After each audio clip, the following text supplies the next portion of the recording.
বলেছিলাম যারা গেমিংরা কোনোভাবে রিওয়াকেন রুলার্সদেরকে সার্কেলের মধ্যে এন্ট্রি করতে দিবে না। যারা গেমিংদের ডান দিকে অবস্থান করছে, ইটস কাব্য সরাসরি নোভা নাইটস এবং একদম ছাদের উপরে রয়েছে বাংলাদেশ টপ ওয়ান, পুরো ম্যান পাওয়ার নিয়ে জীবিত অবস্থায় রয়েছে। আক্রমণ করেছে আলিফ গেমিং, ওয়াইটি এন্ড এক্সপি আবিরকে পিক অফ করলো। আরো একটা কিল প্রান্ত দাদার ওয়েপন থেকে আসবে। যারা গেমিংদেরকে লক্ষ্য করে কন্টিনিউয়াসলি ড্যামেজ দেওয়ার চেষ্টা ফারদিন 69 এর উপরে এখন সম্পূর্ণরূপে ভরসাটা করছে ইটস কাব্য। যদি ফারদিন এলিমিনেট হয়ে যায় তাহলে পুরো দল হয়ে যাবে এলিমিনেট। বলতে না বলতে ফারদিনের কিলটাও পিক অফ করলো আলিফ গেমিং, ওয়াইটি। যারা গেমিং এর দুটো প্লেয়ার তারা নক হয়ে গিয়েছে, আর ফিরিয়ে আনা সম্ভব নয়। বাংলাদেশ টপ ওয়ান ছাদ থেকে লাভ দিয়ে দিয়েছে, সামনে পিক অফ করছে, সামনে পিক অফ করার জন্য এগিয়ে যাচ্ছে। হাতে M590 লিটল কম্পাউন্ডের মধ্যে প্লেয়ারদের এন্ট্রি হয়ে থাকবে। ওয়ালটাকে ডিস্ট্রয় করতে হবে।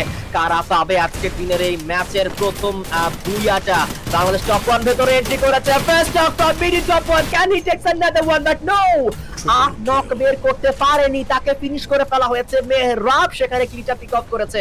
বিডি টপ ওয়ান এই ডিসিশনটা তাদের জন্য খুব মারাত্মক ছিল, খুব ডেঞ্জারাস একটা ডিসিশন ছিল।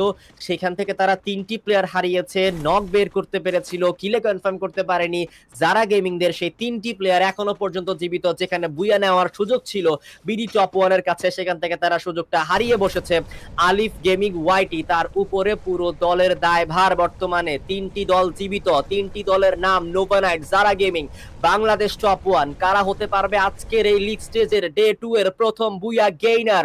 এই দিক থেকে সার্কেলের এজে সাদার্ন সাইডে রয়েছে যারা গেমিং, নর্দার্ন সাইডে দেখতে পারবো বাংলাদেশ টপ ওয়ান কে। সেন্টার অফ দ্য পয়েন্ট কম্পাউন্ডের সেখানে রয়েছে, সরি, তার পাশাপাশি খানিকটা ইস্টার্ন সাইডে রাষ্ট্রীয় কিন্তু নিজের জায়গাটা বানিয়ে ধরে বসে রেখেছে। গ্রেনেড কানেকশন পেয়েছে, আরো একটা গ্রেনেড যদি কানেক্ট হয় তাহলে রাষ্ট্রী নক হতে পারে।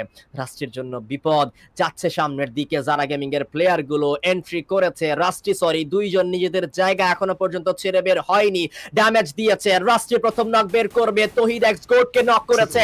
রাষ্ট্রীয় double kill, sorry also on the fire.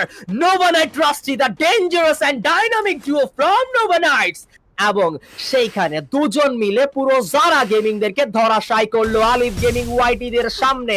এই মুহূর্তে দুটো প্লেয়ার রয়েছে। বিডি টপ ওয়ান কি পারবে বুয়া সিকিউর করতে? Last shot from rusty 7 and the booyah goes to team Nova Knights। আজকের দিনের শুরুটা করেছে রাজার মতো। সরি এবং রাস্টিয়ার যে কম্বিনেশন, তারা একটা খেলা দেখিয়েছে, চমৎকার ছিল, আউটস্ট্যান্ডিং ছিল। পুরোটা সময় জুড়ে তারা সেই জায়গাতে